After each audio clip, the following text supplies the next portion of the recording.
ഇന്ന് നമ്മളൊന്ന് പുറത്ത് പോകാമെന്ന് വിചാരിച്ചു.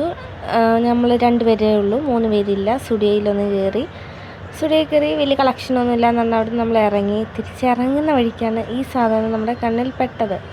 ഓക്കെ, ഇതുവരെയും ട്രൈ ചെയ്യാത്തതുകൊണ്ട് നമുക്കിതങ്ങ് ട്രൈ ചെയ്തേക്കാമെന്ന് വിചാരിച്ച് നമുക്കിഷ്ടമുള്ള പാവേനെ ഇതിൽ നിന്ന് സെലക്ട് ചെയ്യുക. എനിക്കങ്ങ് ആക്രാന്തം കൊണ്ട് ഞാൻ ഓടി നടക്കുമായിരുന്നു ഏത് പാവേനെ വേണമെന്ന്.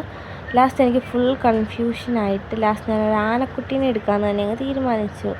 അങ്ങനെ ഞാൻ ആദ്യം ചെന്നകത്ത് തന്നെ തിരിച്ച് ചെന്നു. 175 രൂപയ്ക്ക് 2 കോയിൻസ് നമുക്ക് കിട്ടും. നമുക്ക് 2 പാവേനെ അപ്പം അതിൽ നിന്ന് എടുക്കാം. ഓക്കെ, ഫസ്റ്റ് ട്രൈ ഞാൻ ചെയ്യാമെന്ന് വിചാരിച്ചു. അവർ നമുക്ക് എക്സ്പ്ലെയിൻ ചെയ്തു തന്നു ഇതെങ്ങനെയൊക്കെയാണ് ചെയ്യേണ്ടതെന്ന്. എന്നിട്ട് ഞാൻ അതിൽ നിന്ന് ഇങ്ങനെ അങ്ങോട്ടും ഇങ്ങോട്ടും തിരിച്ചും മറിച്ചും ഒക്കെ വെച്ച് താഴോട്ടൊരു പാവേനെ എടുത്ത് പാവ അതിനകത്ത് കയറിയപ്പോൾ താണ്ട താഴോട്ട് പോയി. അങ്ങനെ ആ പ്രതീക്ഷ അവിടെ കഴിഞ്ഞു. ഓക്കെ, ഇനി കുഴപ്പമില്ല, ഒരു കോയിനും കൂടി ബാക്കിയുണ്ട്.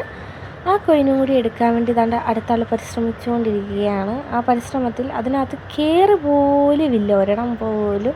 അങ്ങനെ ആ പ്രതീക്ഷ അവിടെ